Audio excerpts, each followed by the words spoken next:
Hello, I'm Harry Riley. Welcome to Harry's 10-Minute Tales. This story is called Deadly Rose.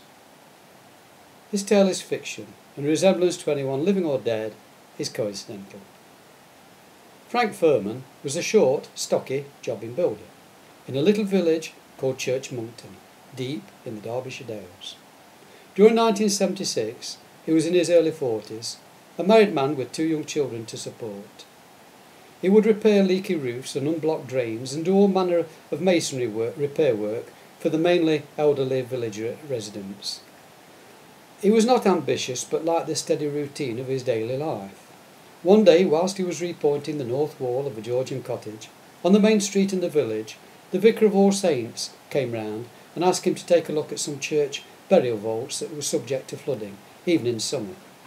Frank knew this was not unusual, as the church was built on the site of the previous house of worship, dating back to Saxon times, and had been surrounded by marshy ground. In fact, they possessed a deep well and an ancient Celtic cross in the sprawling graveyard.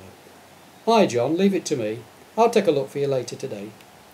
John Brackley was the minister, and he knew he could rely on Frank, an ardent Christian and a regular churchgoer, and so he said his goodbyes and went about his pastoral duties. Just like the village of Iron, Church Monkton had been a hot spot for the plague in centuries past, but in their case it had not drawn the same level of publicity, as the cases were never conclusive enough to distinguish between bubonic plague, typhus and anthrax. Nevertheless, over half the population had been wiped out in a matter of months during some very warm weather. Frank Furman's ancestors were buried in the churchyard, and at least one had been buried in her garden for speed and convenience, having perished in the outbreak. Frank duly parked his wheelbarrow loaded with supplies behind the huge Norman tower and passed through the ornamental entrance into the main body of the church. After walking down the south aisle, he went into the vestry, unlocking the solid wooden door that led to the burial vaults and wedging it open. He had to fight for breath as a blast of damp, putrid air caught him unawares. Switching on the lamp set in his miner's helmet, and with work bag in hand, he forced his reluctant body down the dark, narrow steps into the short subterranean tunnel that linked to the underground charnel house. Having been down here before, he knew there were 20 bodies in stone coffins, stacked 10 to a side along the walls. These were the remains of the illustrious ancestors of the wealthy Morton family who used to inhabit Monkton Hall, the grand house on the hill. Sir Thomas Morton had been an influential cavalier during the Civil War and had fought alongside King Charles at the Battle of Naseby. Now the scene that confronted Frank Furman was like a vision from hell. The brick wall to his left had completely collapsed, hurling stone coffins to the floor.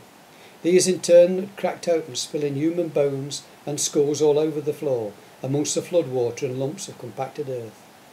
This was a much bigger task than Frank had imagined, and he thought the sides of the old well must have caved in, with the water finding the weakest point.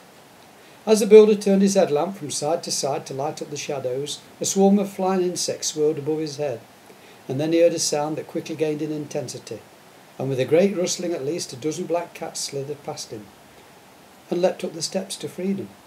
It was only then he realised they were actually large black rats. Thoroughly startled, he stumbled and fell in the mud and human detritus. Dragging himself upright, he felt a stinging in his right arm. It was cut quite deeply and streaming blood. He must have caught it on a sharp splinter of stone or bone. 3 days later he was dead of a fever, and distressed relatives were planning his funeral. Through that summer, village life carried on as usual, and schools were taking outside activities. One such visit was arranged to the local junior school to visit the Church of All Saints. The Reverend John Brackley was proud of the village history, and when the church was left unattended, he always made sure there were plenty of simple little informative booklets laid out on the tables near the font, available for visitors to acquire for a very modest fee. The young lady school teacher had asked the children if they would like to buy a copy of the church's history, and many hands were raised. She gave the guidebooks out and carefully placed the money in the box provided, and when all had been given out and there was none left, there was still one arm raised hopefully.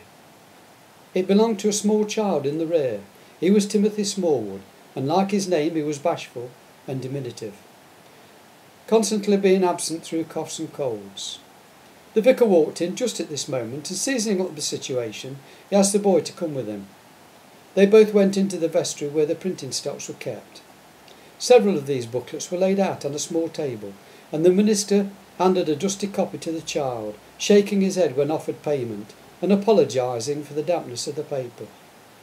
What neither knew was that during the previous night a number of rats had scrambled all over the guidebooks, leaving behind their dreadful ticks and bodily fluids. The boy's fate was sealed from that moment on. He soon fell into a fever, and several rose-shaped swellings appeared, erupting on his chest and under his armpits. There was nothing the doctor could do to save him, and he succumbed within hours. The curse of the plague had risen up from the grave to snatch yet more victims. The village of Church Monkton lost several more parishioners that year, both young and old, and including its church minister.